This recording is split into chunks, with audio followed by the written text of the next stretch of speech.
पूछ रहे हैं सब, चरण स्पर्श करने वाले। नमस्ते, राम राम साहब। Application of work energy theorem, ये सब तो हो गया भाई, हम तो कुछ और ही पढ़ रहे हैं।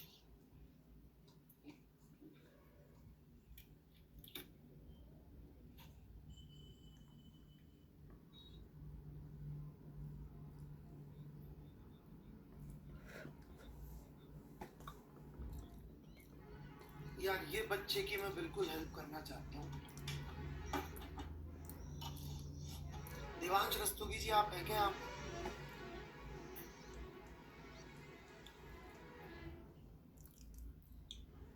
सर मैं सब्स्टिट्यूशन से आपको लाइव पकड़ना चाहता हूँ,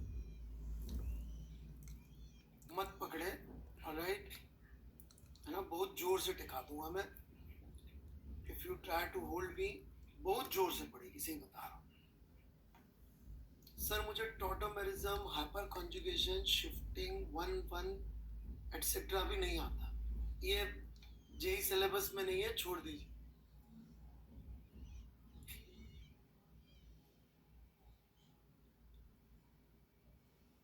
लीव इट, ठीक है, चलिए।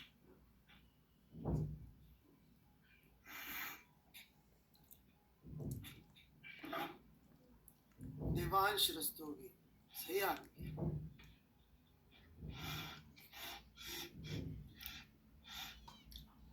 सर मुझे ऑप्टिकल बहुत थोड़ा आता है।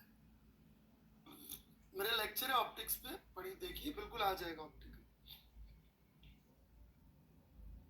ठीक है ना।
ये रिजिड बॉडी की शीट से कोई सवाल पूछ रहा है बच्चा, S2 का है।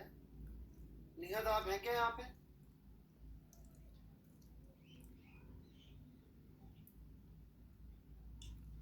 ट्रांसलेशनल काइनेटिक एनर्जी मतलब मैंने बताया था हाफ cm स्क्वायर होती है, और वो velocity of centre of mass पलटने तक कुछ तो एक्वायर कर ही चुका था, तो वो तो अभी भी रहेगी ना, VCM वाली वैल्यू तो जो थी, और बढ़ जाएगी। इनफैक्ट यदि इसके पास कुछ UCM थी, तो जब ये इस लेवल तक पहुंचेगा तब तक तो बढ़ चुकी होगी। तो जो भी सेंटर ऑफ मास नीचे गया है यहाँ से यहाँ तक,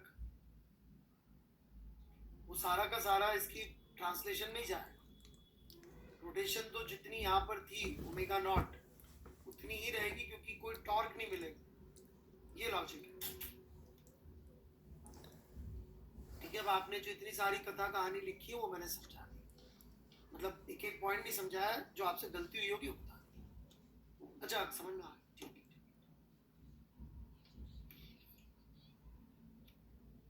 क्या चेक करवा रहा है भाई चटर्जी? 7 इक्वेशन वाला, ओहो क्या बात है चटर्जी, पढ़ाई वढ़ाई कर रहे हैं आप। अभी तो पूजो चल रहा है ना, पूजो में पढ़ाई करते हैं क्यों? ऐसे सेलिब्रेशन नहीं करते दिन भर? है भी चटर्जी? सिर्फ खाना बढ़िया बढ़िया बनाते हैं।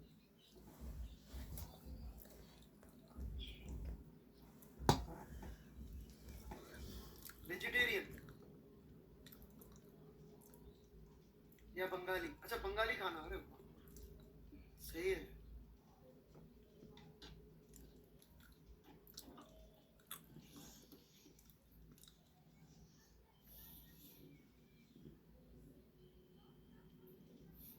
मुझे यार बंगाल में ना ये पूजा के समय रहने की बड़ी इच्छा है।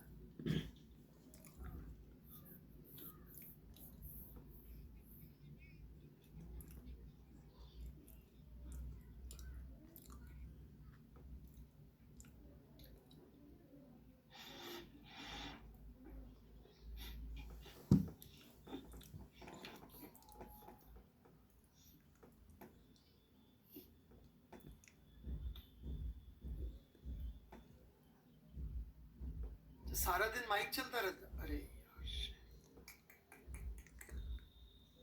कोई ऐसी शांत जगह नहीं जहाँ खाना पूजो वाला मिल जाए, बाकी प्रॉब्लम बाकी सब चीजें ना हो, ऐसा नहीं होता? नहीं, खाना अच्छा खाना है तो ये भी झेलना पड़ेगा।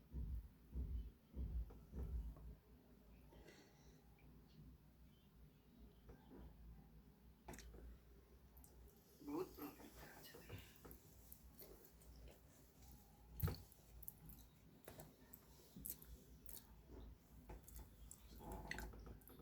3 बजे? अरे भगवान, सुबह 3 बजे? सही।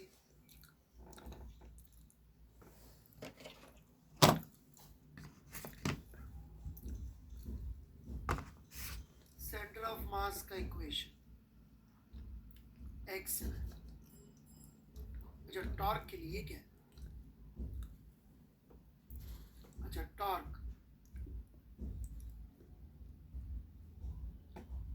अबाउट सेंटर ऑफ मास, ठीक है।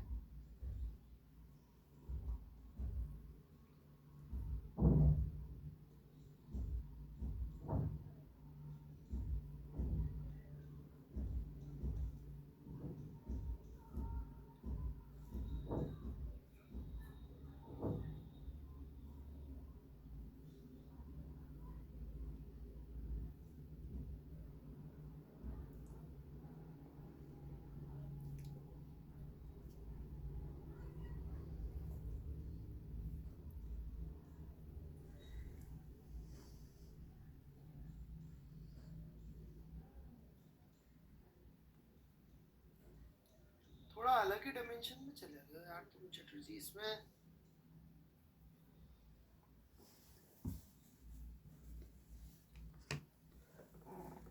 सेंटर ऑफ मास को किसके अबाउट सर्कुलर मोशन मान रहे हो तुम?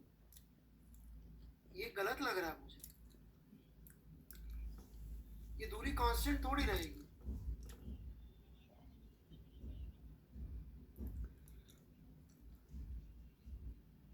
नहीं, हमेशा L/2 कैसे रहेगी इसके अबाउट?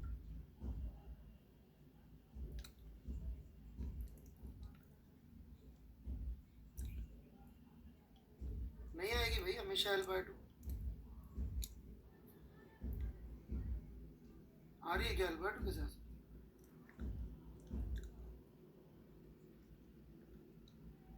लोकस से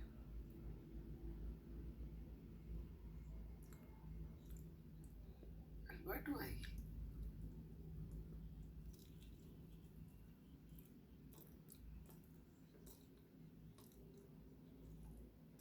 इनिशियली L/2 फाइनली L/2, बीच में किसी थीटा में भी आ रही है। जैसे कि मैं इसको थीटा लूं, ये L/2 डिस्टेंस, तो नहीं आएगी यार। ये देखो, ये डिस्टेंस होगा,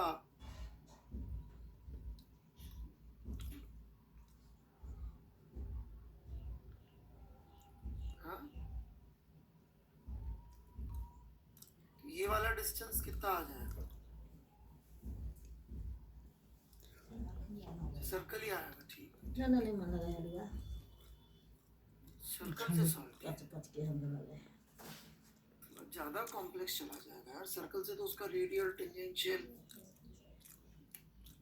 ठीक है ठीक है ठीक है। फिर इसको डिफरेंशिएट करके 80,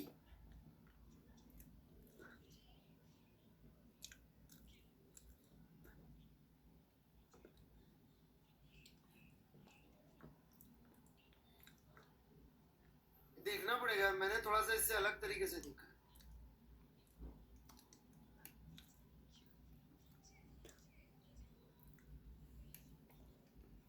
चटर्जी, ये 3 इक्वेशन समझ में आ गई, चौथी कहाँ है? ये रही। अच्छा, अल्फा वाली।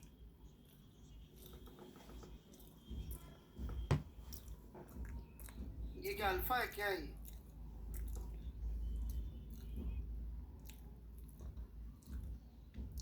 चौथी एनर्जी की है, पांचवी छठी, 4 इक्वेशन जरूरत पड़ी आपको।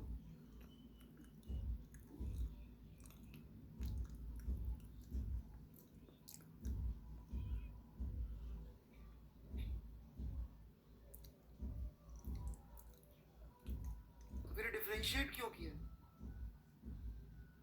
अच्छा, यहाँ से 80 लिखने के लिए।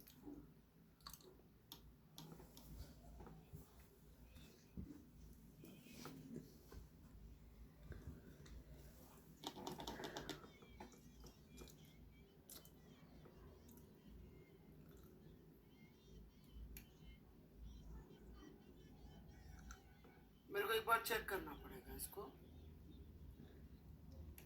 यदि कुछ गलत है तो चेक करके बता पाऊंगा।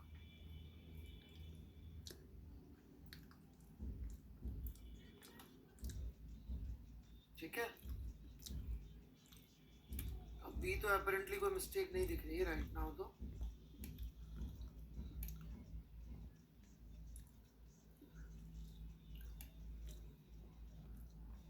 मैं डाउनलोड कर लूंगा कंप्यूटर में।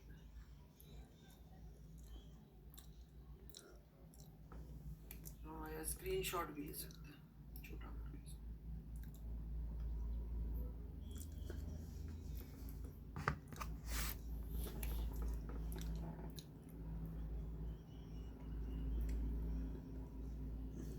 हाँ, मैं अभी नहीं बता रहा।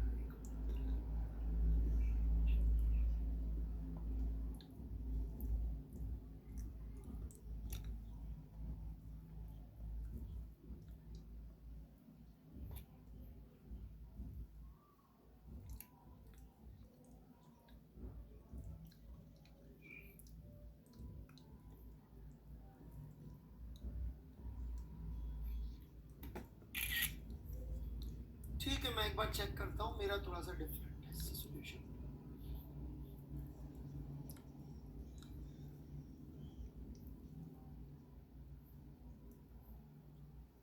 चलिए पढ़ाई करें आगे। Radiation,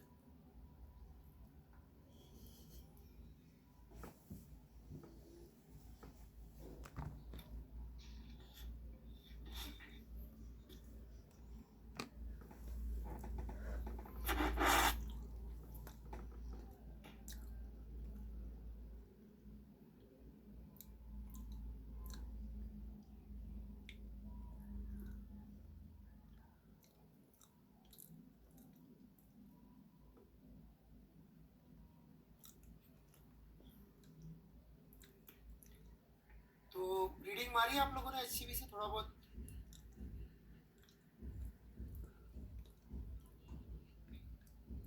So let's begin then.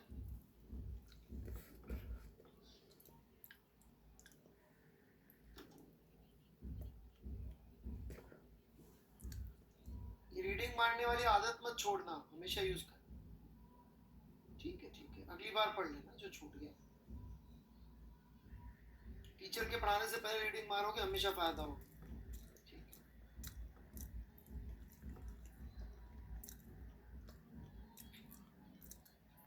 So we begin with Prevost's heat exchange theorem.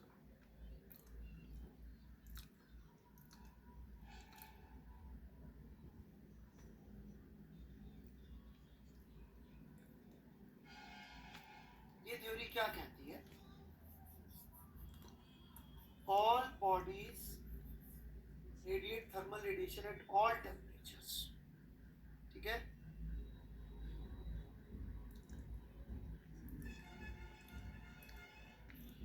radiate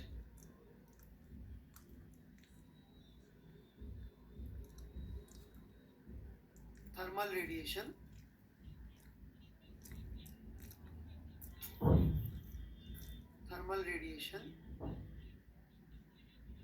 at all temperatures.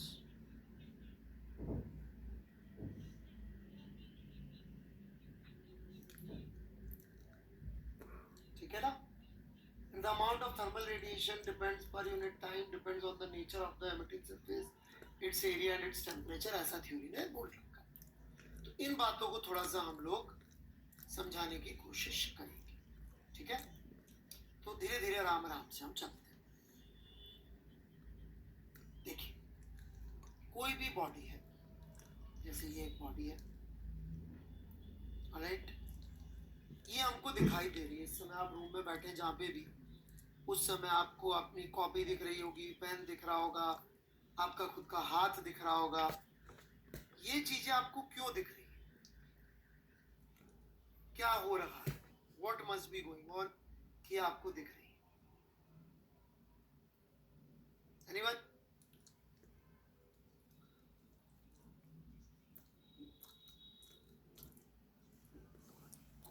क्या इसका प्रीवोस्ट डिटेक्शन सीरीज को कलर देना है? बिल्कुल नहीं। हो ये रहा है, कुछ लाइट इंसिडेंट हो रही है, राइट। उस लाइट का कुछ पार्ट एब्जॉर्ब हो जाता है और कुछ पार्ट रिफ्लेक्ट हो जाता है, and it is because of this reflection you are able to see this.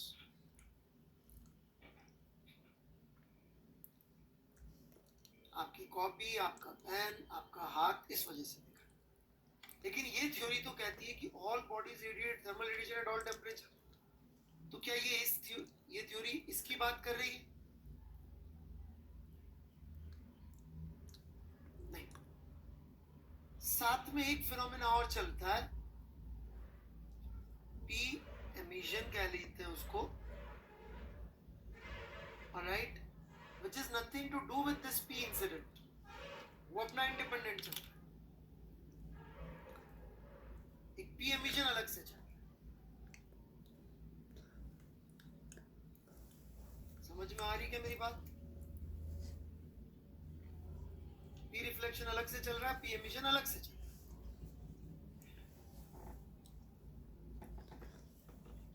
यदि हम ये ट्यूबलाइट बंद कर दें, जिसमें कमरे में बैठे आप, तो क्या आपकी बॉडी से रेडिएशन का एमिशन चेंज हो जाएगा क्या? पी एमिशन प्रोबेबली नहीं होगा, क्योंकि लिखा हुआ है depends on the temperature of the body, nature of the emitting surface and area.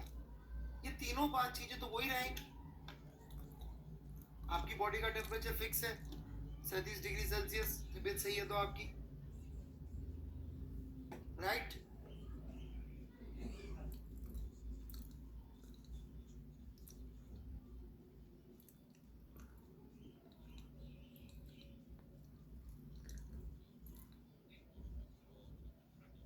Nature of surface change नहीं हो रही, जो है वही है सरफेस का नेचर, एरिया चेंज नहीं हो रहा, तो आपका पी एमिशन तो बेटा वही रहेगा। हाँ, अब आपको देखना बड़ा मुश्किल हो जाएगा, ट्यूबलाइट बंद कर देंगे तो आपको अपनी कॉपी दिखाएंगे। क्यों? क्योंकि पी रिफ्लेक्शन कम,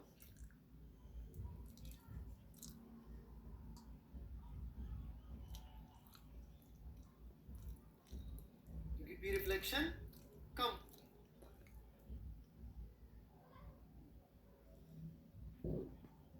समझ में आ रही है क्या मेरी बात?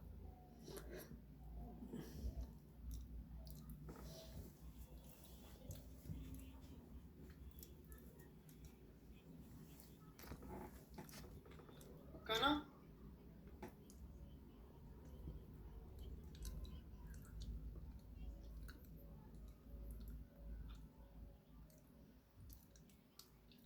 तो थोड़ा सा इन दोनों में अंतर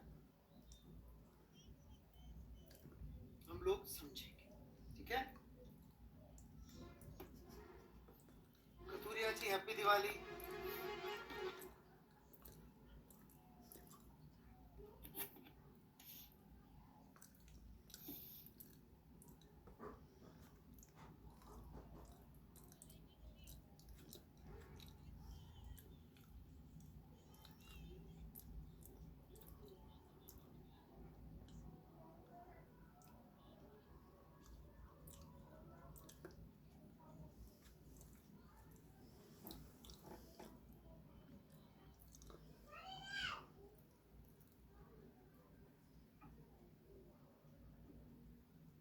कुणाल, आपने मेटाबॉलिज्म का नाम सुना है क्या? Adenosine triphosphate converted to adenosine diphosphate. आपको लगता है आपका बॉडी का टेम्परेचर मेंटेन रखने में ट्यूबलाइट मदद करती है आपका थोड़ा भी कुछ?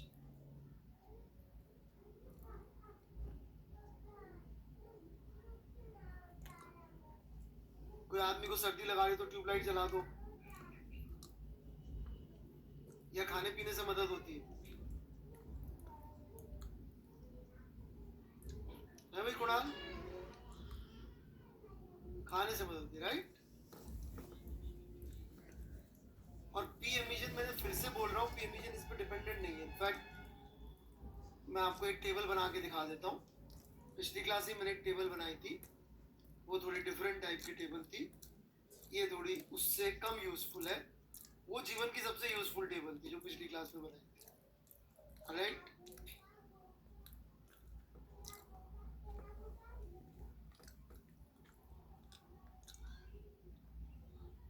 पेपर वर्सेस दिमाग से ज्यादा कुशाग्र सिंह, उसमें कुशाग्र सिंह वर्सेस रामानुजन था। पेपर वर्सेस दिमाग तो इंसिडेंटल था।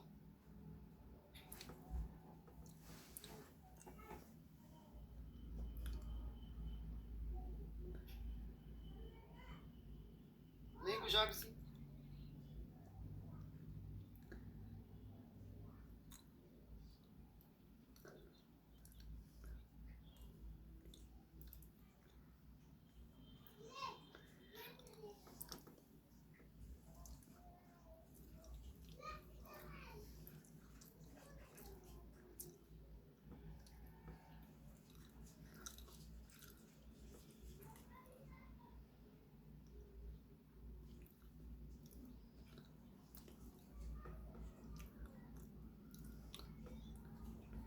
देखिए, पी रिफ्लेक्टेड और पी इंसिडेंट एक ही चीज है, राइट?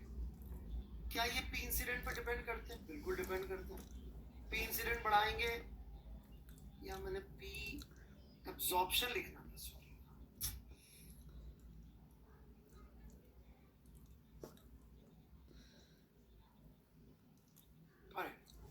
तो पी एब्जॉर्प्शन बढ़ जाएगा यदि पी इंसिडेंट बढ़ाएंगे, पी रिफ्लेक्शन भी बढ़ जाएगा।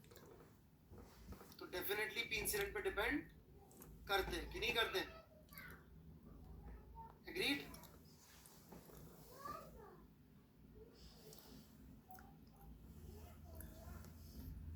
लेकिन ये इस बात पे डिपेंड नहीं करेंगे कि बॉडी का खुद का टेम्परेचर कितना है।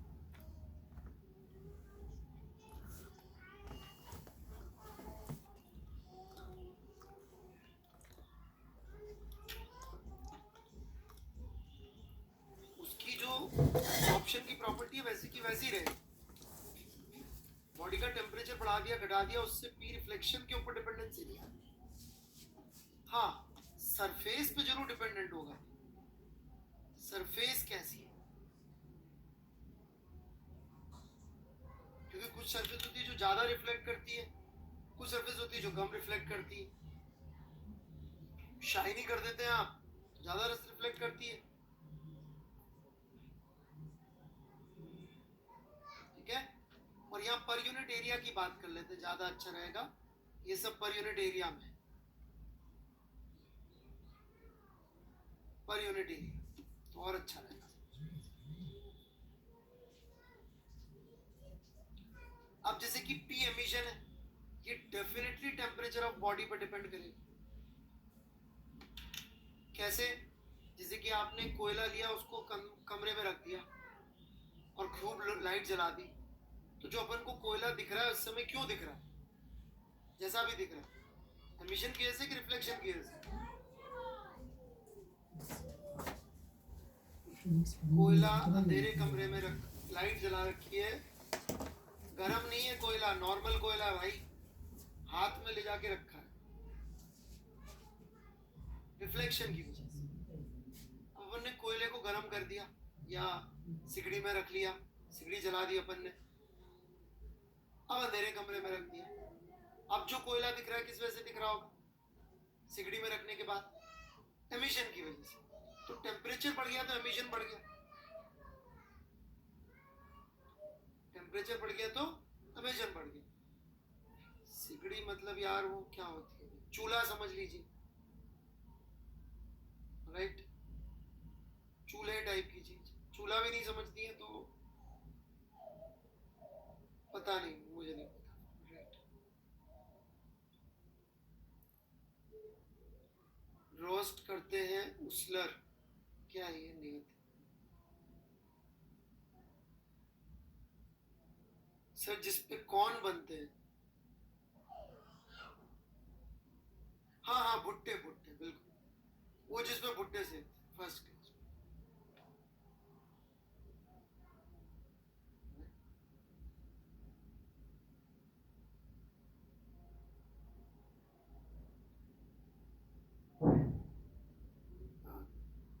कबाब यार ये लोग बुरा मान जाते हैं, वेजिटेरियन एग्जांपल देने पड़ते हैं। ऑलराइट,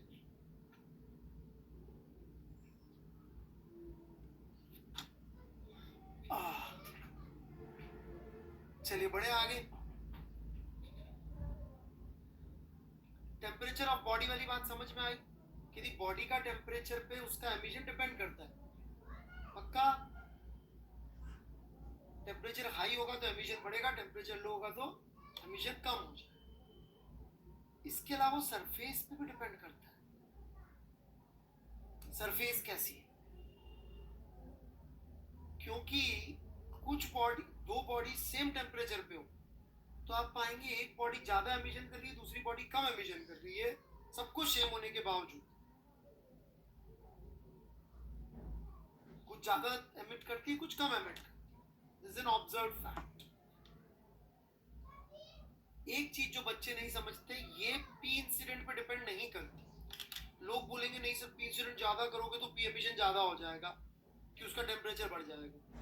भाई पहली बात तो रेडिएशन इकलौता नहीं है जिससे टेम्परेचर गवर्न होता है, और टेम्परेचर बढ़ेगा तो अभी नहीं बढ़ेगा, फ्यूचर में बढ़ेगा। आज का एमिशन तो उसके ऊपर इस समय कितना पी इंसिडेंट है, पावर इंसिडेंट उस पर डिपेंडेंट नहीं है ना, फ्यूचर का हो सकता है बढ़ जाए। आज का बताओ आप।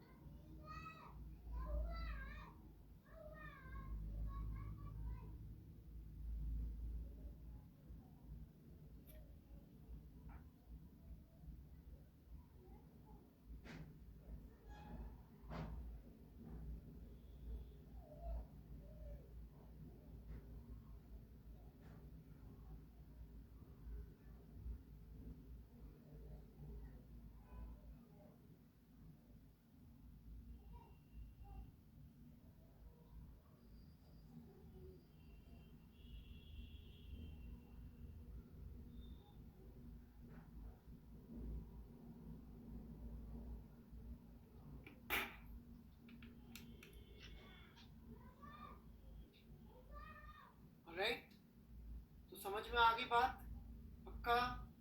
पी इंसिडेंट पे डिपेंडेंट नहीं है पी एमिशन, राइट नाउ तो नहीं है, फ्यूचर पे तो 25 पंगे और हो रहे हो। ठीक है, आइज आदर्श कुमार स्लैश, ये क्या होता है भाई, आइज स्लैश, यस लिखने का कॉम्प्लिकेटेड तरीका।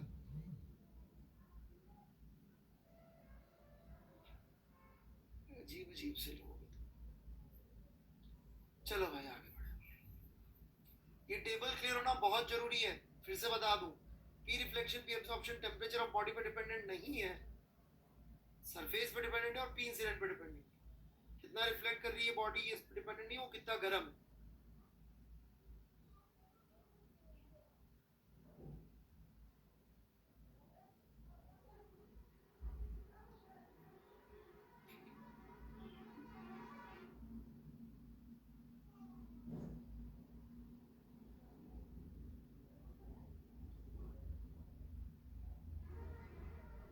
तीनों डाउट एक जैसे ही है, कोशिश कर लेता हूँ कल्पेश जी, बट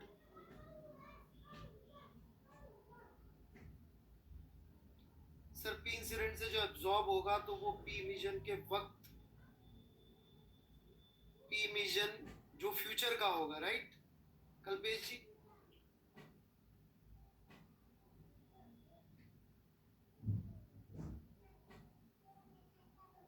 बंदा पूछ के गायब हो गया। चलो बढ़िया, सेम इंस्टेंट पे उसका टेम्परेचर एक का एक बढ़ जाएगा, इंसिडेंट हुआ और बढ़ गया टेम्परेचर। चलो फिर क्या कर सकते हैं, जो मैंने पढ़ाया एग्जैक्टली उसका उल्टा इसने लिख दिया as a doubt. Sir how heat and light exist together, I don't know Supreet Raj. Divyanshu sir आपका अगला कोर्स किस पर आएगा प्लीज बताइए. सर मैंने गलत टाइम पे पूछा तो सॉरी, बट मेरा बहुत बैकलॉग हो गया है. आपका बैकलॉग के इसी तरह के डाउट पूछने की वजह से तो नहीं हो गया मिस्टर दिव्यांशु?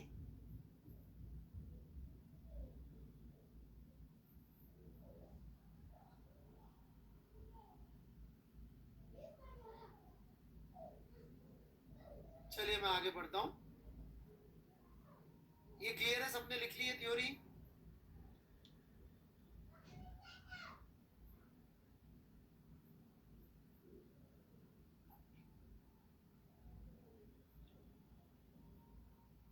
ठीक है, शुरू करते हैं हम आगे. ऑलराइट,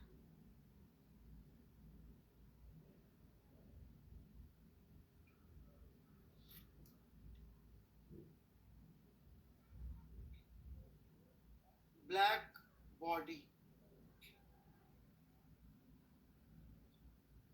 नाम सुना है सबने?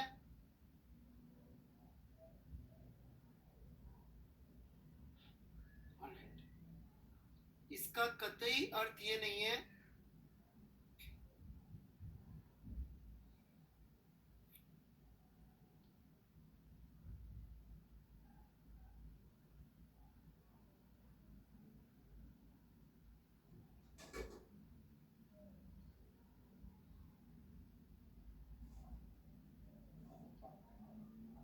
कि ये ब्लैक कलर की होती है. ठीक है, what it means is this कि P absorbed is equal to P incident, which means P reflection is 0. एक बार लिख लीजिए.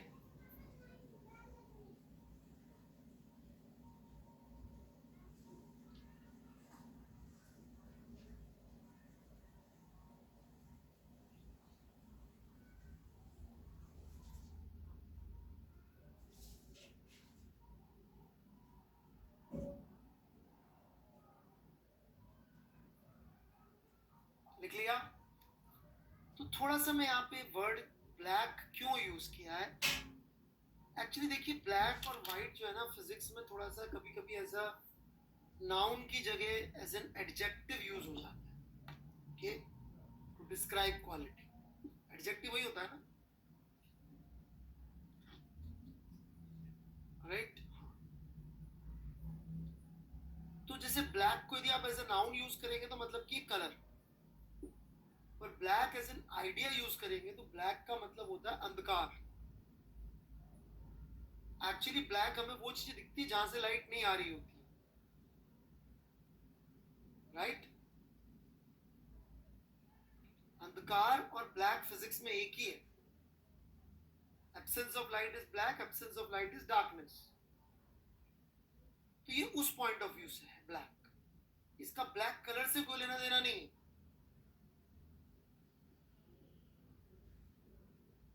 ओके, ऐसी व्हाइट भी है. व्हाइट का मतलब व्हाइट कलर भी होता है. यदि कोई व्हाइट लाइट बोले तो इसका मतलब पूरी विजिबल रेंज की लाइट. 12th में एक सवाल आता है जिसमें बोलते हैं व्हाइट रेडिएशन. अंकित राज जी, इसका मतलब उजाला बिल्कुल नहीं होता है. आप उजाला साबुन वाबुन की बात कर रहे होंगे मेरे हिसाब से. ऑलराइट,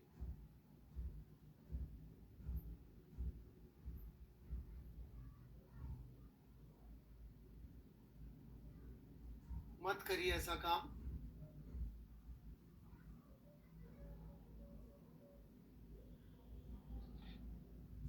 तो व्हाइट का एक मतलब तो होता है, व्हाइट लाइट बोले तो विजिबल रेंज. नहीं, ये वीडियो लैग नहीं है, मैंने टैब चेंज किया था इस वजह से अब नहीं आ. व्हाइट लाइट बोले तो क्या हुआ, विजिबल रेंज 380 से 760 nanometre, right? That is one meaning. Is another meaning. ये मैं बोल दूं व्हाइट रेडिएशन, तो उसका मतलब सारी इलेक्ट्रोमैग्नेटिक वेव्स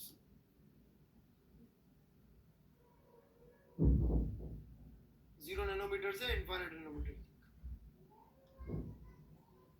लाइट बोला तो विजिबल, रेडिएशन बोला तो साइन।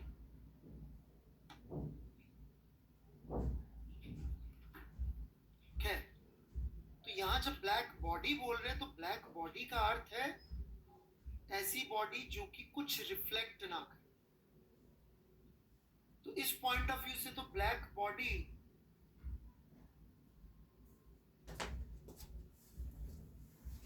दिखाई भी नहीं देनी चाहिए, राइट? कि दिखनी चाहिए, ब्लैक बॉडी हमेशा ब्लैक दिखनी चाहिए।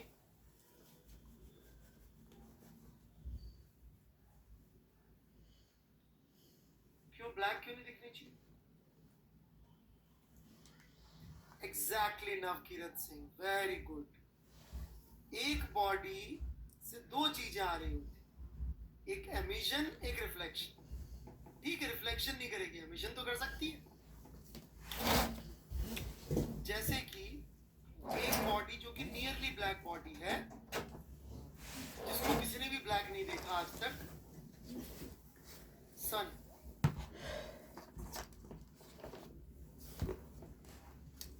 There is an exception probably,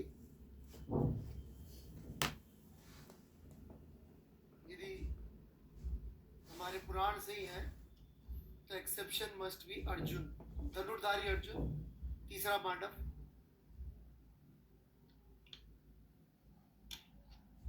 उसने ब्लैक देखा हो सकता है। कैसे? भगवत गीता में डिस्क्राइब है कि भगवान कृष्ण जब अपना विराट स्वरूप ग्रहण करते हैं, समझा रहा हूं जोशी जी, राइट? भगवान कृष्ण अपना विराट स्वरूप ग्रहण करते हैं और उस विराट स्वरूप के बारे में लिखा है सूर्य कोटि समप्रभ, सूर्य कोटि समप्रभ, करोड़ों सूर्यों, सूर्य कोटि सम इक्वल टू प्रभा लाइट, करोड़ों सूर्यों के बराबर भगवान के विराट स्वरूप की चमक थी। यदि भगवान का विराट स्वरूप करोड़ों सूर्य की चमक के बराबर था, अर्जुन उसको देख पा रहा था, तो उसको ये सूरज फिर ब्लैक दिखेगा।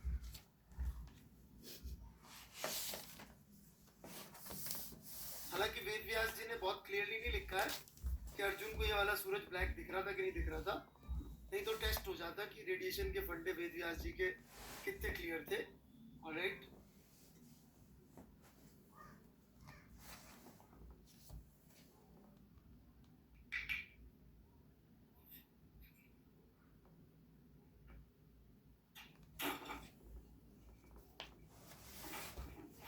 बात समझ में आई? तो यदि एक सोर्स है लाइट का और हमारी आंखें उसको देखने के लिए अभ्यस्त हो जाए,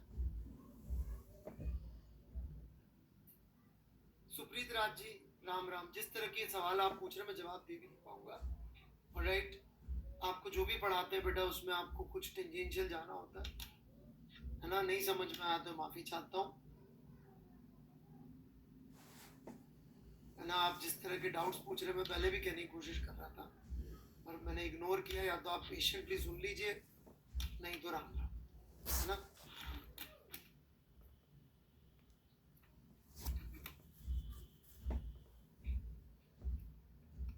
बढ़ू मैं आगे।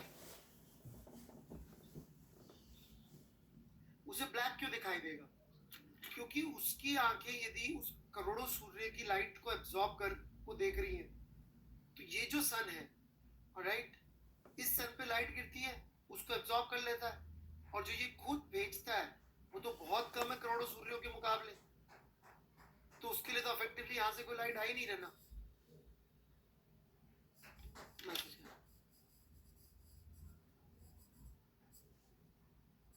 उसके लिए तो इस सूरज से कोई लाइट ही नहीं आ रही। कोयला हमें ब्लैक क्यों दिखता है? सेम रीजन, कोयला क्या एमिशन नहीं करता? करता है।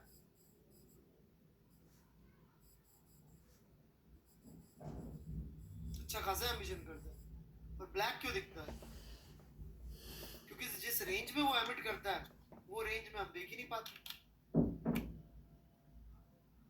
कोटि सूर्य संप्रभ भगवान का विराट स्वरूप, भगवान से डरो।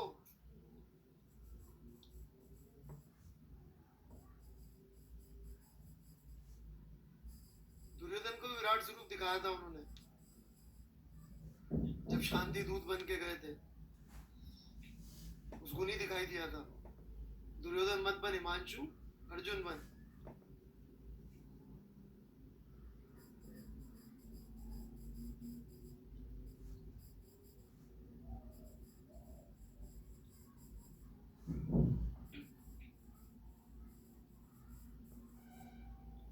अरे कथूरिया जी, मेरा नहीं है वो मीनिंग, वो रॉबर्ट ओपेनहाइमर का है।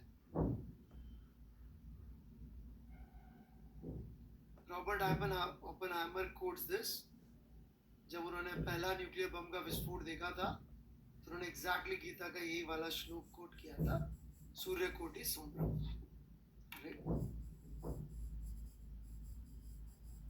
He was inspired by Bhagavad Gita. हाँ बेटा, सब भगवद गीता से इंस्पायर होकर न्यूक्लियर बम बना है ना, सब वेदों में है बेटा, है ना।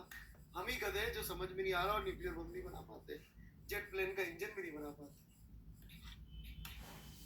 सब विधि है जेट प्लेन का इंजन बनाने की वेदों में, हमें अक्कल नहीं।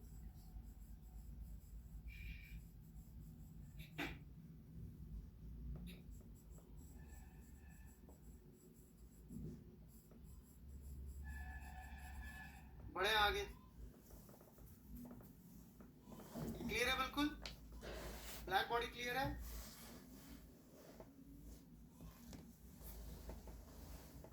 सब रिलीजियस टेक्स्ट बुक में जो आसमान से किताबें आई है ना, उनमें सब कुछ है। यही कह के सब बेवकूफ बना रहे पूरे, जो भी गरीब देश है ना, हिंदुस्तान, पाकिस्तान, बांग्लादेश, और राइट, यहाँ सब एक दूसरे को यही कह के बेवकूफ बना रहे। देख ऊपर से जो किताब आई ना, उसमें सब कुछ है, कुछ पढ़ने की जरूरत नहीं। नहीं, इसमें भारत ही नहीं इंक्लूडेड, सारे गरीब देश ऐसे, पाकिस्तान, बांग्लादेश, वो कौन से पीछे है हमसे, वो हमसे भी आगे। पाकिस्तान तो 2 कदम आगे, उनका तो एक नोबेल लॉरेट था भाई साहब फिजिक्स का, थ्योरेटिकल फिजिक्स का, अब्दुल सलाम, जीनियस आदमी। दैट गाय 18-19 साल की उम्र में रामानुजन की किसी मैथ्स की प्रॉब्लम का रामानुजन से ज्यादा फास्ट सॉल्यूशन दिया था उस बंदे ने। उसको भगा दिया उन्होंने बोल के कि ये पता नहीं अहमदिया है, ये है, वो है, तो he is not a Muslim and this. वो बेचारा देश में आके बोला मैं तुम देश में पढ़ा देता हूँ, लोगों को सिखा देता हूँ फिजिक्स का प्रोफेसर बनना चाहता था पाकिस्तान में, वो भगा दिया उसको उसके रिलीजन की वजह से। अभी भी there is one of very great corona virus में जो अमेरिका में संभाल रहा है, Faheem Younus, doctor Faheem Younus. This guy is managing one of the great hospitals in America. He is again Pakistani and Ahmadiyya Muslim again. वो बेचारे को नहीं आने देते, इधर आता है तो उसको बोलते निकलो। सब पागल हैं, बराबर पागल हैं। चाइनीज लैंग्वेज में गॉड के लिए कोई वर्ड नहीं है, आपको नहीं पता नवकिरत से? चाइनीज लैंग्वेज में there is no word for God. God का कोई ट्रांसलेशन नहीं है Chinese language. Buddha is not God, Buddha is a state.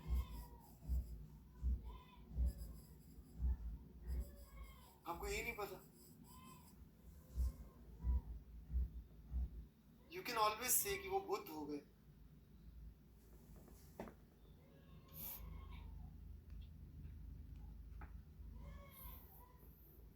He has become Buddha.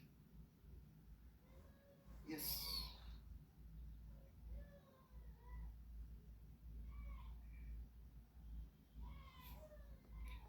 चलिए पढ़ाई करें अपन, नहीं तो यहाँ पर दंगे शुरू हो जाएंगे रिलीजियस। ऑलराइट,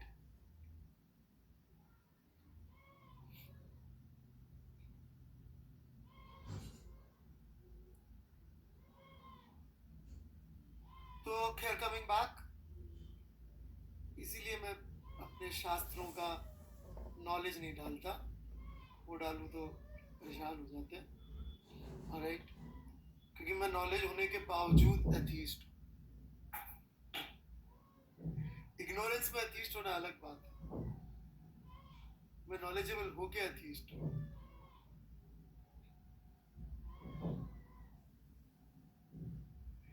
चलिए, मेरा रिलीजन फिजिक्स,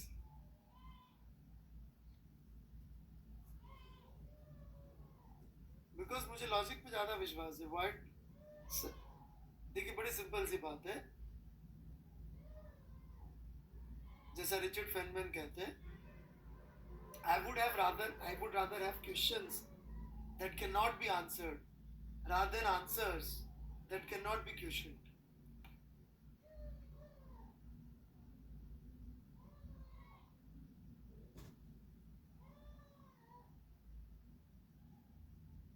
हिंदुइज्म में एथीज्म अलाउड है, it's one way of finding truth.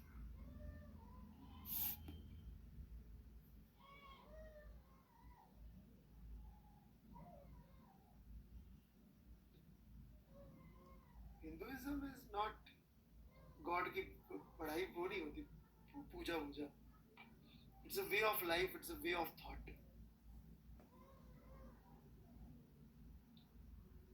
So you're allowed to be atheist, don't worry, you're not as excommunicated। चलिए जी, बहुत बकवास हो गया आज। इतना नॉलेज कैसे मिल गया? फेसबुक और इंस्टाग्राम बंद कर दो, नॉलेज ही नॉलेज। अच्छा, sir I saw your photo, अरे वो बड़ी सिंपल सी स्टोरी है। देखिए, इंडियन आर्मी में क्या होता है, मेरा पूजा वाला फोटो, हाँ बिल्कुल। इंडियन आर्मी में क्या होता है, हाँ बिल्कुल, न्यूक्लियर सिचुएशन जो बता, उसमें समझिएगा रेजिमेंट्स होती है, एक सिख रेजिमेंट होगी, एक गोरखा होगी, एक राजपूत होगी, ऐसे रेजिमेंट्स होती है, ठीक है। उसके ऑफिसर्स जो होते हैं वो कहीं से भी आ सकते हैं, जैसे कि सिख रेजिमेंट का ऑफिसर हो सकता है एक क्रिश्चियन हो, या एक गोरखा हो, या एक राजपूत हो, व्हाटएवर ना। व्हाट हैपेंस इज, रेजिमेंट का जो धर्म होता है वो ऑफिसर का धर्म होता है, ऑफिसर का खुद का धर्म नहीं होता, रेजिमेंट का धर्म उसका धर्म होता है। यदि उसके सोल्जर्स फला फला देवी की पूजा करते हैं, तो वो चाहे हिंदू हो, चाहे मुस्लिम हो, चाहे सिख हो, उसको उसी देवी की पूजा करनी है और लीड और करना है पूजा में।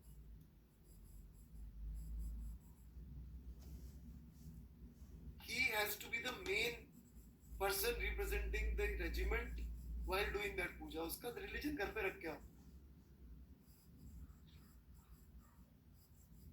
आपके सोल्जर्स, आपकी टीम का रिलीजन आपका रिलीजन, आपकी टीम के बिलीफ आपके बिलीफ है। जब आप टीम के साथ, घर पे आपको जो करना है करो।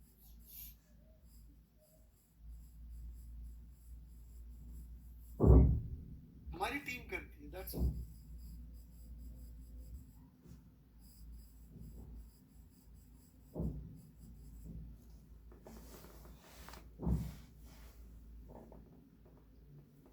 दिव्यांशी जी, जैन जी आप थोड़ा गलत बोल रहे हैं, करनी पड़ती है इज रॉन्ग।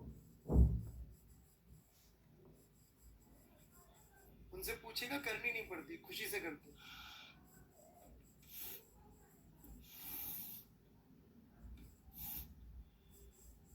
गलत बोल रहे हैं। चलिए, मैंने बहुत गप्पे मार ली, अब मैं पढ़ाता हूँ। So P absorbed is equal to P incident for a black body, that means P reflection is 0। This brings me to a very very interesting point known as Kirchhoff's law, and this Kirchhoff's law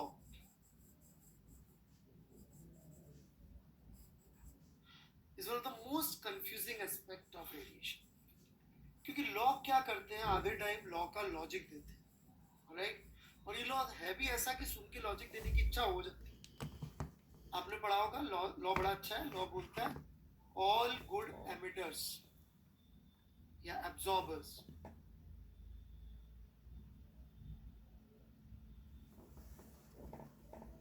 are good emitters. ये सुनते ही लोग होते हैं sir आ गया समझ में.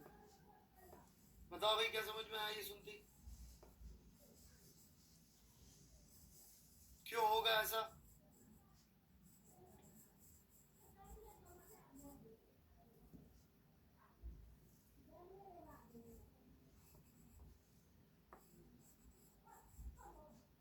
क्यों करेगा अच्छा emit? Y?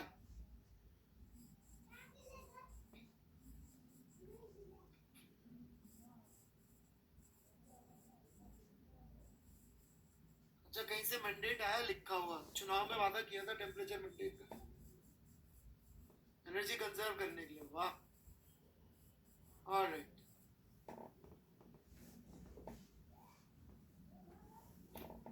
You know why your answers are all wrong? It's a law, we don't explain it.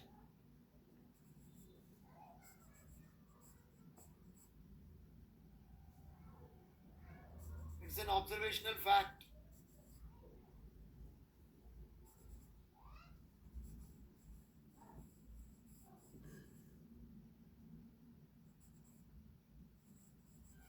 और जो आप सोच रहे हैं कि एब्जॉर्ब करके एमिट करेगा, बिल्कुल गलत बात है. मैं पहले ही प्रूव कर चुका हूं लॉ देने से पहले. Emission does not depend on incidence.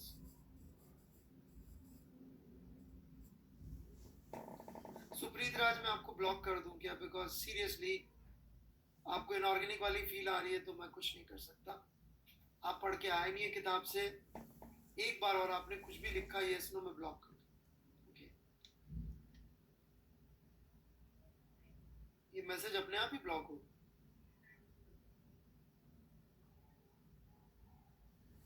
Message कहाँ पे?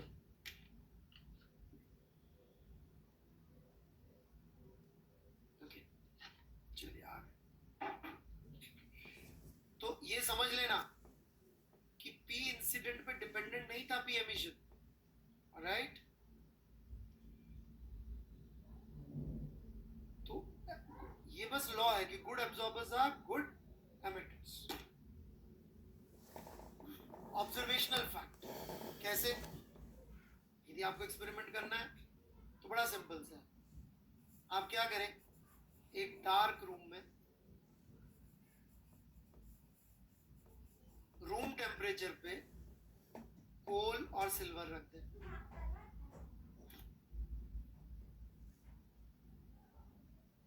पहले रखिए इनको 25 डिग्री सेल्सियस या 300 केल्विन पे. दोनों में से कोई दिखाई नहीं देगा. राइट. राइट. अब टेम्परेचर कर दे इनका बढ़ा के 1500 केल्विन. अब डार्क रूम में रखा हुआ है तो पी रिफ्लेक्शन का तो मतलब ही नहीं है, क्योंकि पी इंसिडेंट तो 0 है करीब करीब. अब किसका मतलब है? सिर्फ पी एमिशन का. कौन चमकना चाहिए ज्यादा? अकॉर्डिंग टू दिस थ्योरी कौन चमकना चाहिए ज्यादा? कोल. Very good. कोल क्यों चमकना चाहिए?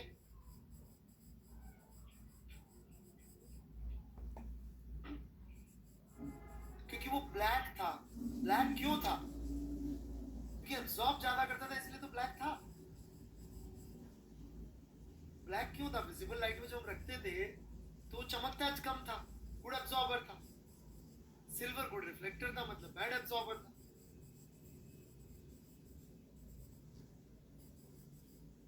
अब ऐसा नहीं कि पहले जो उसने एब्जॉर्ब कर रखा था वो अब एमिट कर रहा है.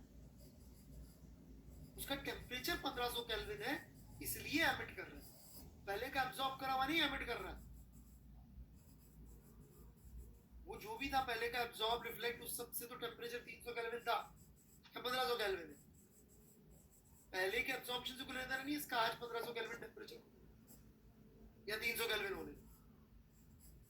वो तो और भी बहुत सारे फैक्टर्स होते हैं, सिर्फ एब्जॉर्प्शन एमिशन से नहीं टेम्परेचर मेंटेन होते. बॉडीज के टेम्परेचर और 25 चीजों से मेंटेन होते हैं.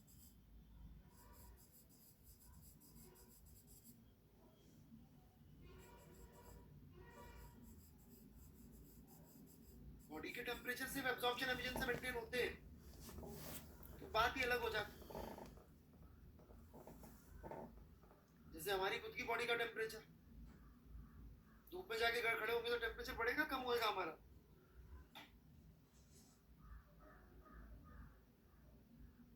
क्यों भाई?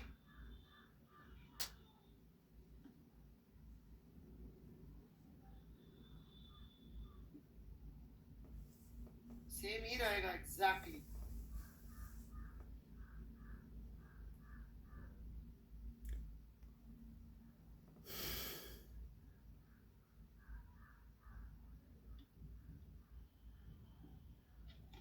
क्यों भाई? ज्यादा रेडिएशन गिर रही है फिर सेम क्यों है? इंटरनल मैकेनिज्म होगा, स्वेट से एनर्जी ज्यादा रिलीज कर देंगे। 25 डिग्री सेल्सियस कमरे में बैठना बड़ा अच्छा लगता है, बॉडी तो 37 डिग्री सेल्सियस मेंटेन रखती है। कैसे मेंटेन रखती है? मेटाबॉलिज्म के थ्रू। तो और भी फंडे चल रहे होते, राइट? हाँ जी अर्पित श्रीवास्तव जी, क्योंकि इट्स अ सरफेस प्रॉपर्टी। आपने सिल्वर का पीस लिया और इसमें मस्त कोयला पोत दिया, तो अब इसका बिहेवियर सरफेस की प्रॉपर्टी अर्पित जी, तो कोयला जैसा बिहेव करेगा। अंदर उसके चांदी है कि सोना, उससे कोई फर्क नहीं पड़ रहा। सरफेस पे क्या ये बात?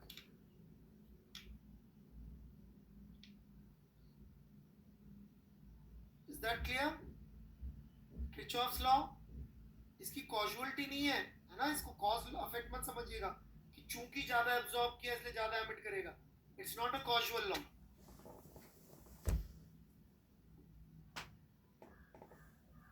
हाँ जी राहुल सोनी जी, ब्लैक कलर की बॉडी एब्जॉर्ब ज्यादा कर लेती है, लेकिन इसमें थोड़ा सा समझना पड़ेगा आपको।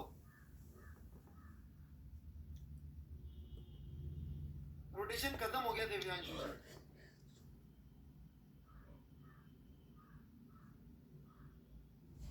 कुशाग्र सिंह, ये पता नहीं, मतलब ज्यादा एब्जॉर्ब करता है इसलिए ब्लैक है, ऐसा ही कहेंगे हम। क्योंकि ब्लैक जो है वो उसका ब्लैक दिखना एक अफेक्ट है किस चीज का? लाइट को रिफ्लेक्ट कम करने का। तो इस तरह से कॉज अफेक्ट कह सकते हैं, ठीक है? बट ये कॉजुअलिटी वाला लॉ नहीं है, ये एब्जॉर्प्शन वाला, ऑब्जर्वेशन वाला लॉ। जितने भी गुड एब्जॉर्बर मिले सब गुड एमिटर, ठीक है?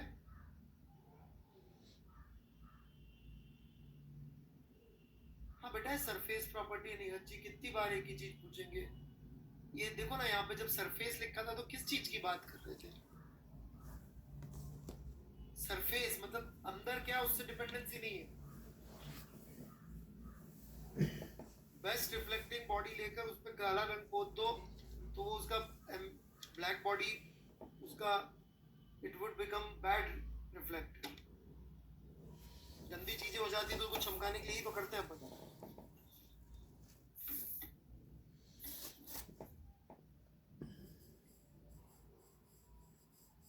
बढ़े आगे। तो ये बेसिक सी थ्योरी थी, ऑलराइट। अब हम यहाँ पे 2-3 टेक्निकल टर्म डिफाइन करेंगे, जैसे कि एब्जॉर्प्टिविटी।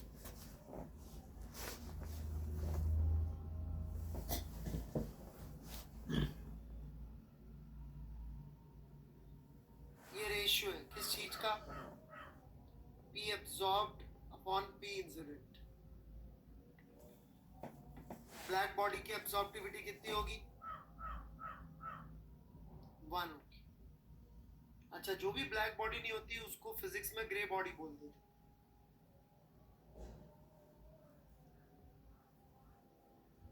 तो ग्रे बॉडी की एब्जॉर्प्टिविटी 1 से कम हो जाएगी। ग्रे बॉडी, उसका कलर से मतलब नहीं है, क्योंकि ब्लैक और व्हाइट के बीच में बोलना है तो ग्रे बॉडी, ठीक है?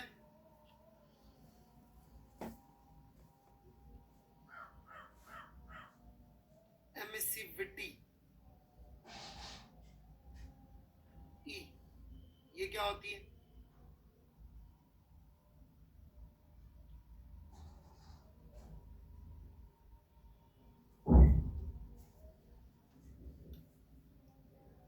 The emissivity of a gray body is defined as power emitted by gray body at temperature T naught, surface area A naught, upon power of black body at same temperature and same surface area. तो आप देख सकते हैं by Kirchhoff's law E would be equal to A. If good absorbers are good emitters, it essentially means E is equal to A. जिसका absorptivity 0.5 उसका emittivity भी 0.5 और black body का E कितना हो जाएगा?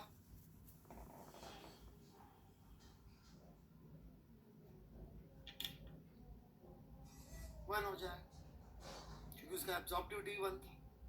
मतलब जो भी अच्छे एमिटर्स होंगे उनकी एमिसिविटी ज्यादा होगी, जैसे कि 0.99, 0.98, 0.97 ऐसे.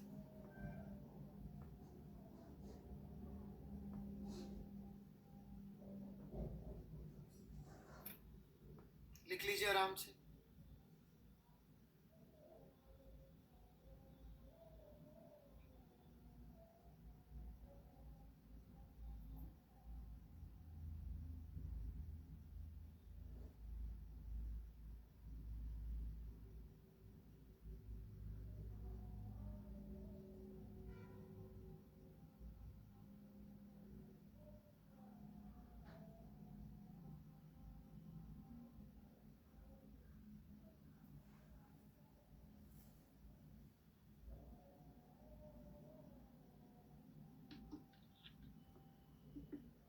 के नीचे black body grey body, black body BB, black body grey body.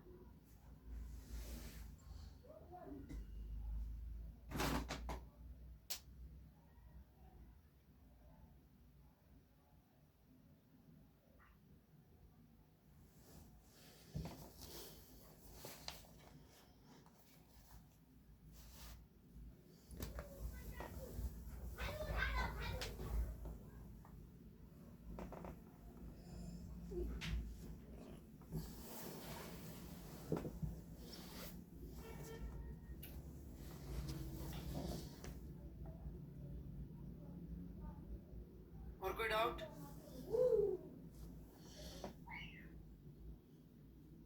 ये समझ, ये याद रहेगा E is equal to A.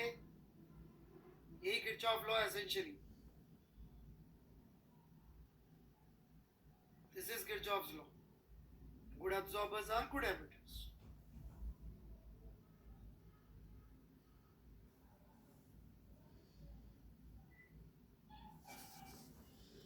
Power of grey body means power emitted. भाई पावर नहीं पता, dq by dt. Power emitted by grey body बेटा. यहाँ पावर एमिटेड था at a temperature T not and area A not. ठीक है. एक और टेक्निकल टर्म होती है यहाँ पे, emissive power. This is basically power emitted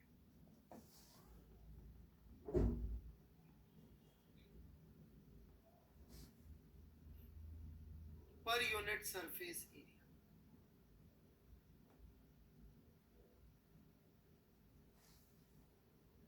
तो कई बार हम लोग E को ऐसे भी डिफाइन कर देते हैं कि E of a grey body at temperature T not divided by E of a black body at same temperature is emissivity of a gray body.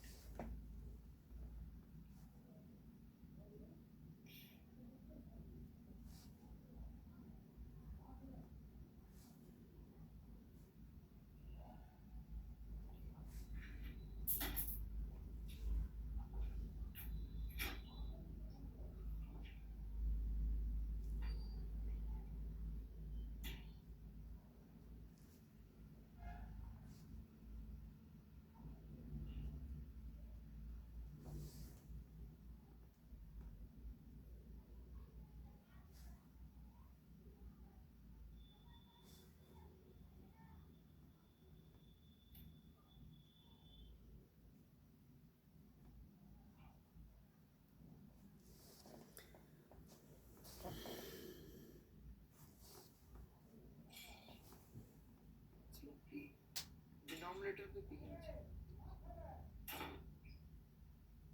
बढ़े आगे,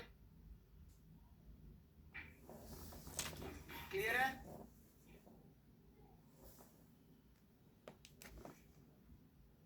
और सो थोड़ा सा अब इंटरेस्टिंग पोर्शन और आएगा।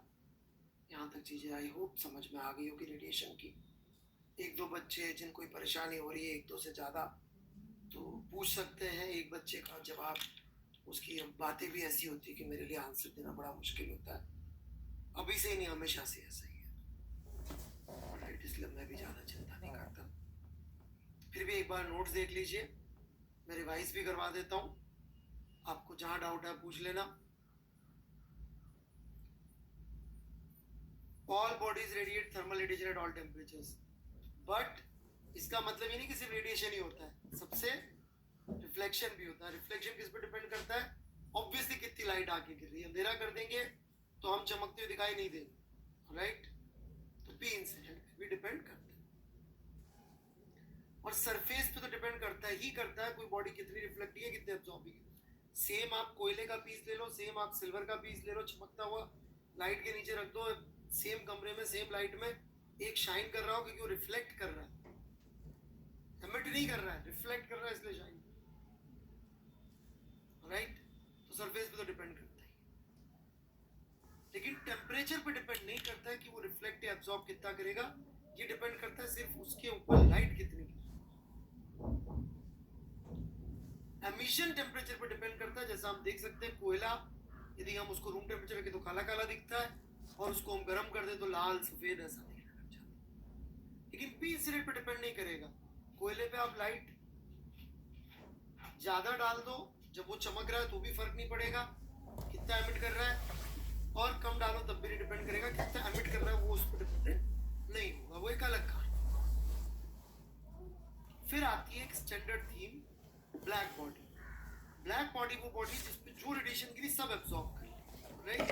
Thank you very much. जब मैं ब्लैक बॉडी पढ़ा रहा था, किसी ने भी फोकट दिमाग नहीं खाया और ब्लैक होल की तरफ नहीं देखे।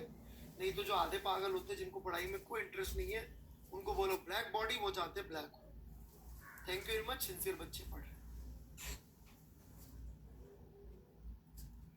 तो वो सारा का सारा एब्जॉर्ब कर ले, कुछ भी रिफ्लेक्ट ना करे, that is black body.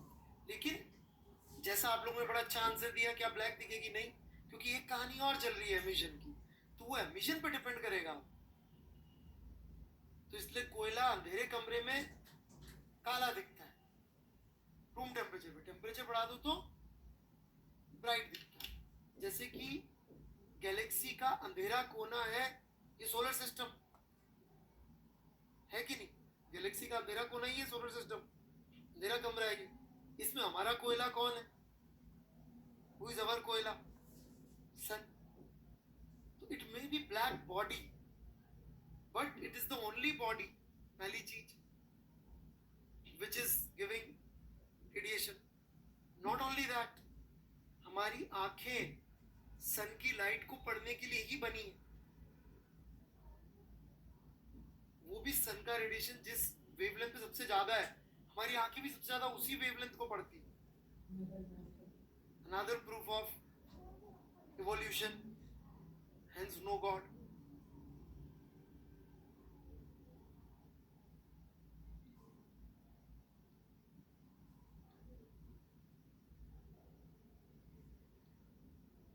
So P absorption is P incident, ये एब्जॉर्प्टिविटी हो जाती है, ब्लैक बॉडी, ग्रे बॉडी, ठीक है? फिर एमिसिविटी की बात करी अपन ने, नाम से मत घबरा जाइएगा, राइट? और फिर एक एमिसिव पावर की बात करी। एमिसिव पावर की तो यूनिट्स होगी, जूल पर सेकंड पर मीटर स्क्वायर, जबकि एमिसिविटी की कोई यूनिट नहीं होगी, तो रेशियो है, ठीक है? ग्रे बॉडी क्या चीज होती है? जो भी ब्लैक बॉडी नहीं है सब ग्रे बॉडी, बस। बढ़े आगे।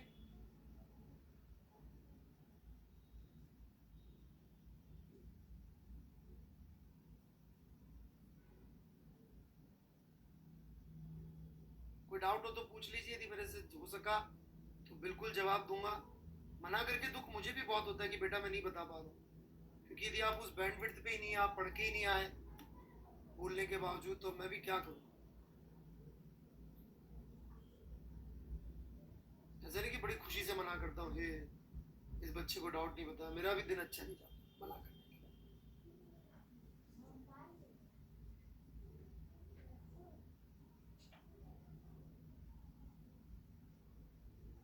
थर्मो कहाँ से स्टार्ट हुआ बच्चों, इसको बता दो यार। पढ़ाऊंगा बेटा, नहीं है एंड में आएगा, बीच एंड में 2 4 5 लेक्चर हो गए हैं यार। हीट के एमिशन का क्या मतलब है यार, मुझे नहीं पता। तो कैसे उसको हीट लाइट क्या बोलना चाहते हो चौधरी जी, आपने पहले भी पूछा था। आई don't know the difference, I can not answer. मुझे लगता नहीं आपने एससीवी से पढ़ा होता तो डाउट आते हैं।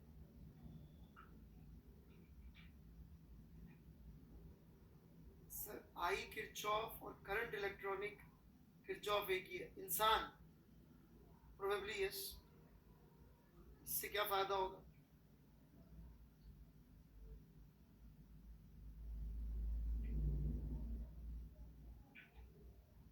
जरूरत नहीं पड़ेगी राहुल सिंह जी, मुझसे पढ़ेंगे तो सॉलिड एंगल की।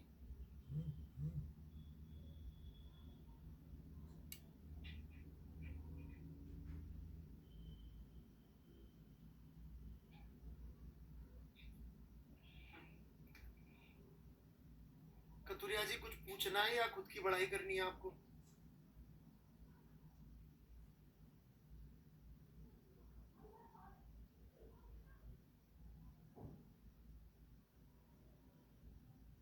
मैं भूल गया था, कुशाग सिंह तुमने याद दिला दिया, मैं भूल गया था कतुरिया वही है। पूछ ले यार कतुरिया, जो पूछ हो गई अपनी दिवाली, पूछ पूछ। कतुरिया को मैंने क्या है आज अष्टमी के उसमें माफ किया, राइट, दुर्गा अष्टमी एमनेस्टी। चलो अब ये नालायक ना रिजिड बॉडी का सवाल पूछेगा, देखना है ईट।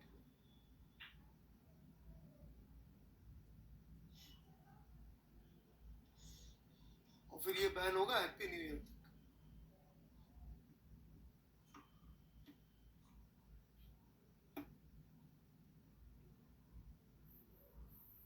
चलिए बढ़ू मैं आगे।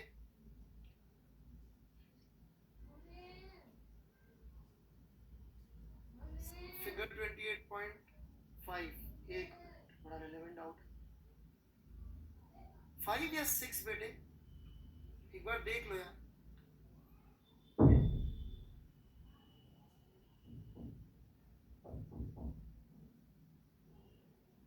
वेरी नाइस डाउट, मैं समझाता हूँ ना बिल्कुल।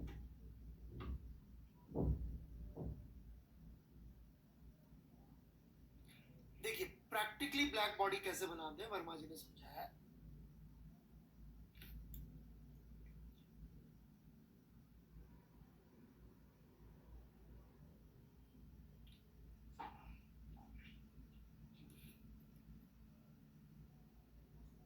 अंदर जो है उन्होंने क्या बोला कि हमने बढ़िया काला कूला कर दिया, ठीक है, और वो लगा दिया lamp black, lamp black,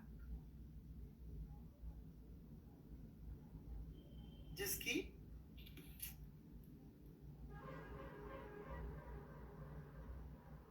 emissivity 0.99 या एब्सॉर्प्टिविटी 0.9, ठीक।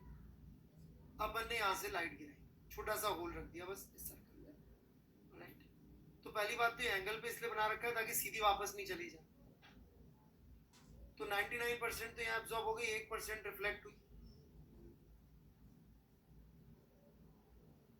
फिर उस 1% की भी 99% रिफ्लेक्ट हो गई, और उसकी 1% रिफ्लेक्ट हुई 0.00001।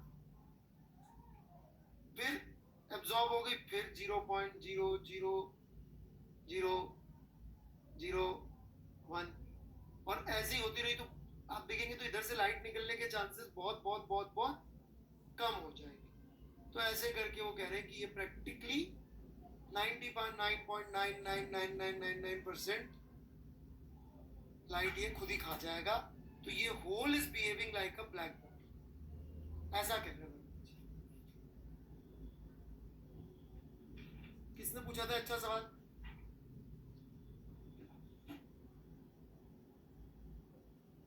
क्लियर है?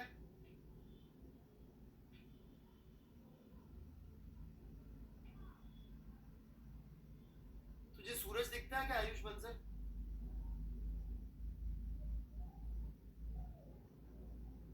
आयुष बंसल सूरज दिखता है क्या? ओके, करीब करीब ब्लैक बॉडी है वो। पूरा लेक्चर दोबारा सुनना फिर सोचना इधर को सूरज कैसे दिखता है।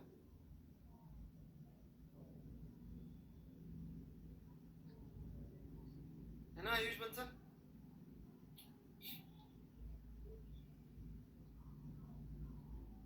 पक्का दिखता है ना तेरे को सूरज वूरज लाइट वाइट दिखती है?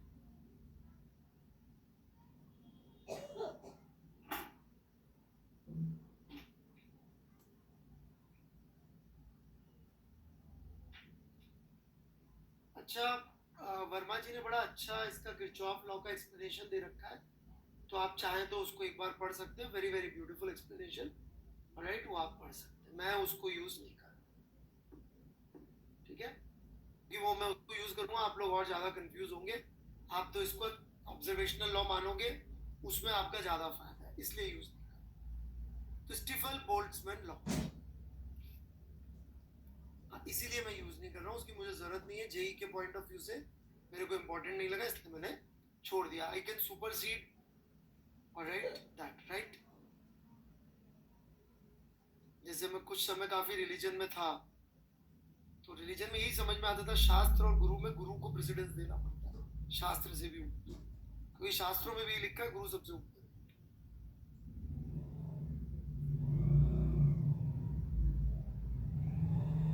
शास्त्र मतलब किताब, गुरु मतलब टीचर।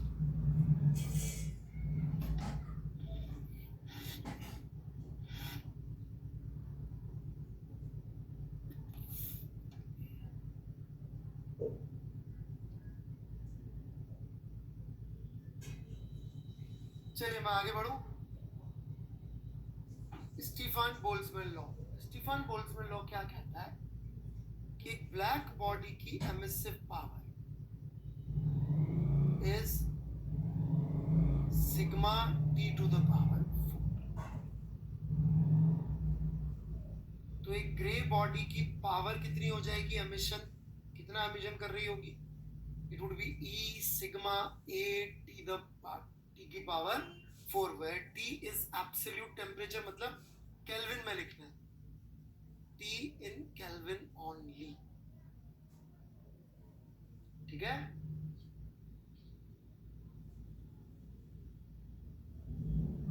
स्टीफन ने इसको एक्सपेरिमेंटली किया था।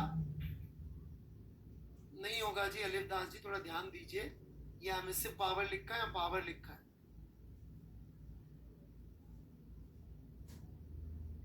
थोड़ा पूजो वाला खाना कम खाइए, नींद नहीं आएगी।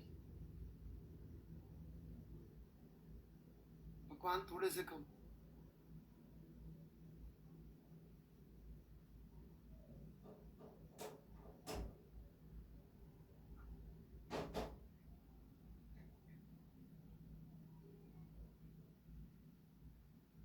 अबे तो हेडफोन लगाओ ना।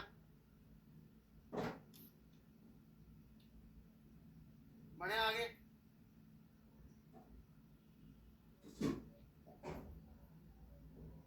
बात समझ में आ गई अच्छी तरह से? ये पावर लिखी है मैंने इसलिए एरिया से मल्टीप्लाई कर दिया है। एरिया ऑफ सरफेस, एमिसिविटी, काम खत्म।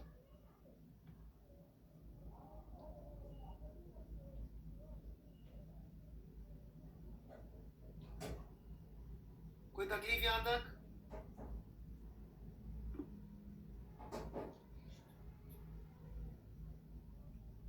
अब बहुत इंटरेस्टिंग चीज पे हम आ रहे हैं। ये लॉ है, कोई पूछे कहां से आया, तो भाई स्टीफन ने एक्सपेरिमेंट निकाला था, बोल्ट्जमैन ने थ्योरी से निकाला था, कहानी खत्म। चलिए, एक बड़ी इंटरेस्टिंग और इंपॉर्टेंट चीज है हमारे लिए, सराउंडिंग, या फिर कभी कभी इसको और अच्छा वर्ड यूज कर लेते हैं, एनक्लोजर। एनक्लोजर ज्यादा अच्छा वर्ड।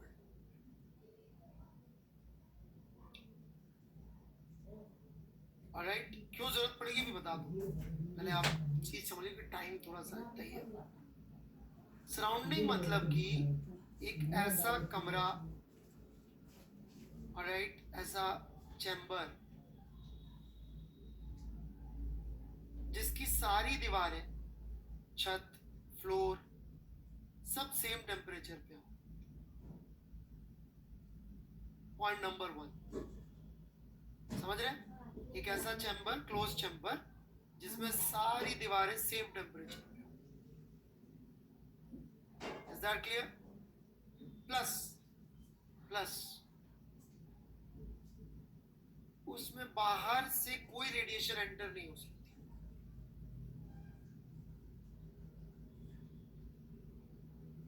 उसमें बाहर से कोई रेडिएशन एंटर नहीं हो सकती हो, then it is called an enclosure. Alright?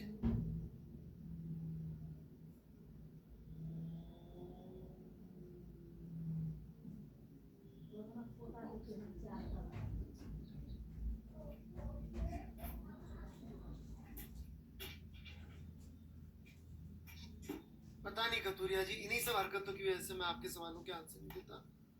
Alright, अब दिवाली के बाद ही दूंगा रिजिड बॉडी मजाक कर। पता नहीं आइसोलेटेड का मतलब, अभी जो समझा रहा हूं उसका समझ। इसके अंदर जो चीजें रखी हैं उनको कह सकते हैं एनक्लोजर में रखी। समझ रहे क्या बात?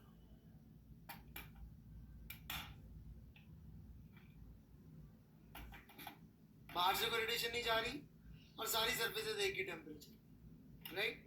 इसको खोल दिया तो अब एनक्लोजर में गया, बंद कर दिया और मान लिया रेडिएशन नहीं जा रही तो इट्स एन एनक्लोजर।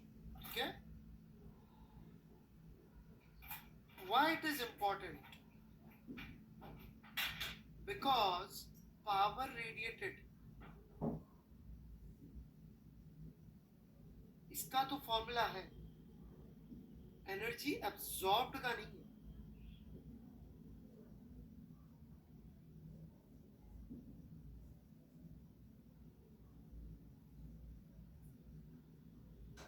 है क्या? कोई फॉर्मूला नहीं, लेकिन एनक्लोजर में निकाला जा सकता है दिमाग लगा के।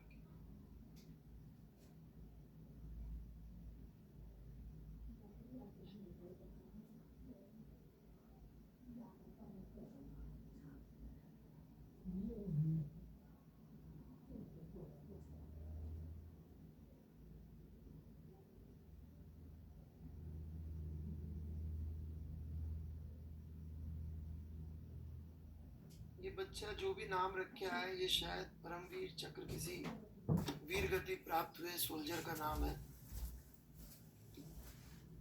Please respect these people. इनका नाम रखना मतलब काफी डिसरिस्पेक्ट। यदि मुझे सही पता है तो कारगिल युद्ध में वीर गति प्राप्त करी थी इन्होंने।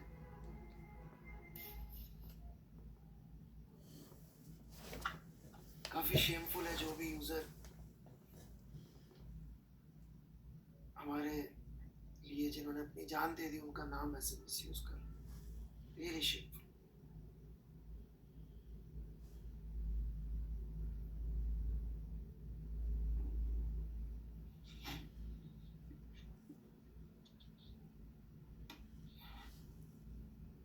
खैर, बहुत ही लो लेवल है कुछ लोगों का, क्या कर सकते हैं।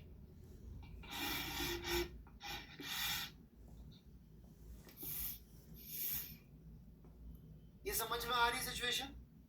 ये एक बॉडी है जिसका temperature TB, area AB, emissivity EB, एक सराउंडिंग में रखी है, राइट? ये बॉडी कितना एनर्जी रिसीव कर रही होगी, एब्जॉर्ब कर रही होगी, हमें मालूम नहीं है, राइट? कितना एमिट कर रही होगी ये हमें मालूम, कितना एमिट कर रही होगी। EB, AB, sigma, TB power 4 emit कर रही होगी, राइट? अब जो ये एब्जॉर्ब कर रही होगी ये कैसे निकाले? सराउंडिंग में ये चीज निकालने के लिए बड़ा दिमाग लगा के टक करके निकाल सकते हैं। शुरू करूं? कितना एब्जॉर्ब कर रही होगी? Okay, let's perform a thought experiment कि मान लो इसका टेम्परेचर टीबी नहीं है, टीएस है। मान लो,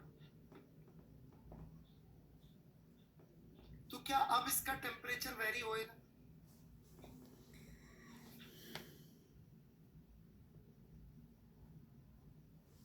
वेरी नहीं होगा। इसका मतलब जितना ये एब्जॉर्ब कर रही होगी वो जितना ये एमिट कर रही है उसके बराबर होगा।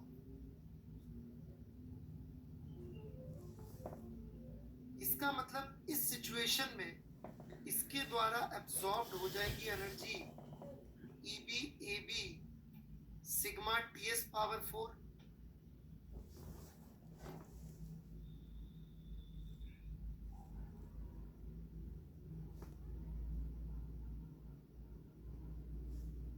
परंतु यदि इस बॉडी का टेम्परेचर में चेंज भी कर दूं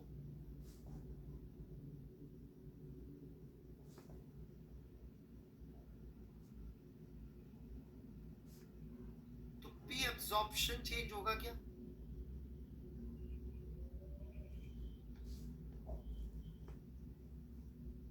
इसका मतलब इसका टेम्परेचर में टीएस से वापस टीबी कर दूं तो भी पी एब्जॉर्प्शन की वैल्यू, पी एमिशन की वैल्यू तो चेंज हो जाएगी, पर पी एब्जॉर्प्शन की वैल्यू अभी भी यही रहेगी। Solve. Only true for surrounding. एक बॉडी सराउंडिंग में रखी है तो पी एमिशन तो उसके टेम्परेचर पर डिपेंडेंट है और P absorption as expected surrounding के टेम्परेचर पे डिपेंड होना चाहिए था।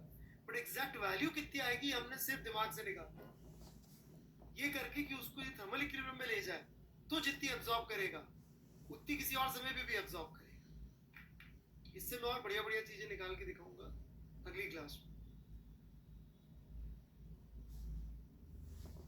और एक बार इसको लिख लीजिए क्योंकि पहली बार में समझ में नहीं आता।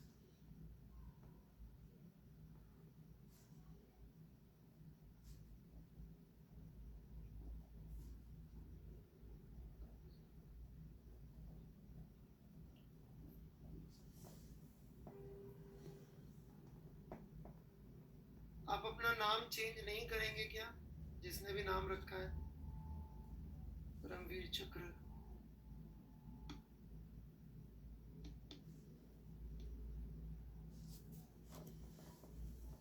वीर गति प्राप्त करे हुए सोल्जर के नाम पे।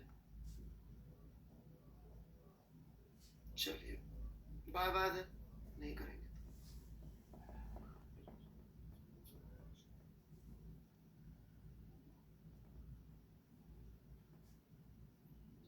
अरे उसको बाय बाय बोला, आप रुक जाओ, रुक जाओ भाई, डाउट तो समझ लो। मैं क्यों जाऊंगा, वो जाए। फिर से समझा रहा हूं, एक बार ध्यान से सुनना, शायद समझ में नहीं आया होगा। बॉडी का टेम्परेचर टीबी है, बॉडी का टेम्परेचर टीबी है, राइट? तो ये बॉडी कितना एमिट कर रही होगी ये तो हम बता सकते हैं, पर एब्जॉर्ब कितना कर रही होगी ये जानना बड़ा मुश्किल है। क्यों जानना मुश्किल है? क्योंकि यहां से रेडिएशन आके गिर रही, कुछ ऐसे कुछ ऐसे, तो कितना उसमें कितना एब्जॉर्ब किया, उसकी ज्योमेट्री वोमेट्री में जाएंगे तो पागल हो जाएंगे। इससे ज्यादा सिंपल लॉजिकल तरीका क्या है कि यदि हम इस बॉडी का टेम्परेचर चेंज करते रहे तो भी एब्जॉर्प्शन को कोई फर्क पड़ेगा नहीं। तो अपन इसका टेम्परेचर ही एक बार के लिए मान लिया टीएस होता तो कितना एब्जॉर्ब करती, टीएस होता तो इतना एब्जॉर्ब करती। क्यों? क्योंकि इतना ही एमिट भी करना पड़ता है और दोनों बराबर होते टेम्परेचर की, और तो इतना एब्जॉर्ब करेगी। पी एमिट तो नहीं रहेगा जिसका टेम्परेचर टीबी कर दे तो वापस पी एमिट तो चेंज हो जाएगा, लेकिन पी एब्जॉर्प्शन अभी भी रहेगा।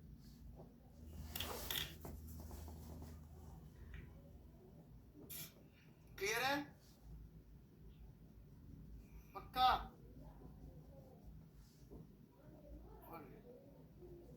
एक बार जो है न्यूटन्स लॉ की डेरिवेशन वगैरह कॉपी कर लेना और सॉल्व एग्जांपल सारे कर लेना पीछे के, अगली क्लास में रिविजन बहुत सारा हो जाएगा खत्म। सॉल्व एग्जांपल बोलते थे कि मैंने करने को आरबीडी के S2 के सॉल्यूशंस नहीं डाले। तो सॉल्व एग्जांपल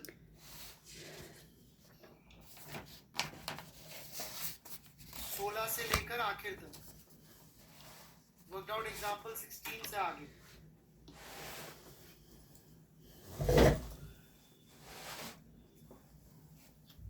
हाँ मैं अभी बोल दे, अभी बोल।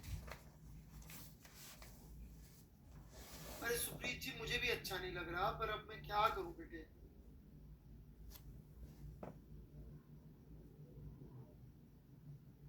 आप भी पूछते ऐसे कि सर आप तो इनऑर्गेनिक केमिस्ट्री पढ़ा रहे हो आज, और आप पढ़ के आए नहीं होंगे सुप्रीत जी। सर इससे क्या हो रहा है कि बाहर से रेडिएशन ऐसा क्यों हो रहा है। आयुष बंसल जी जैसे आपको सूरज दिखता, सॉरी, एक रूम में मम्मी ने कभी बाथरूम बंद किया बचपन में, बाथरूम में बंद शैतानी करते थे तो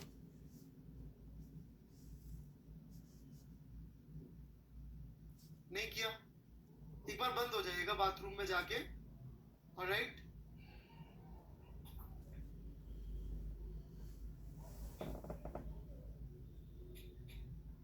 तो बाहर से कोई रेडिएशन नहीं गिरेगी और क्या है। 12th में बेटा करंट इलेक्ट्रिसिटी का होता,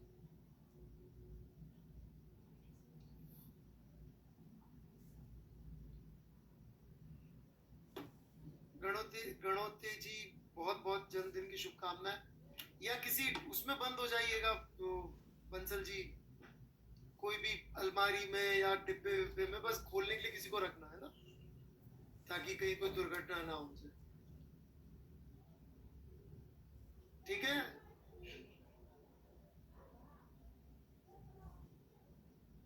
तो वहां कोई रेडिएशन नहीं आएगी। आप वहां चाहे तो आंखें खोल खोल के देखिएगा, कुछ नहीं दिखेगा। ठीक है आयुष बंसल जी।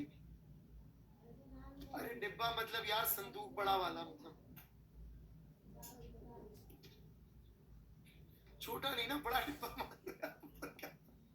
वो किस लेवल के सवाल पूछ रहे हैं ये तो देखो,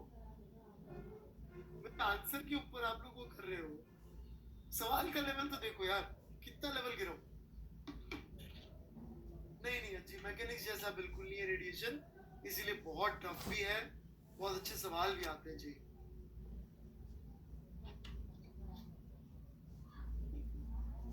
चलिए जी, बाय बाय, राम राम।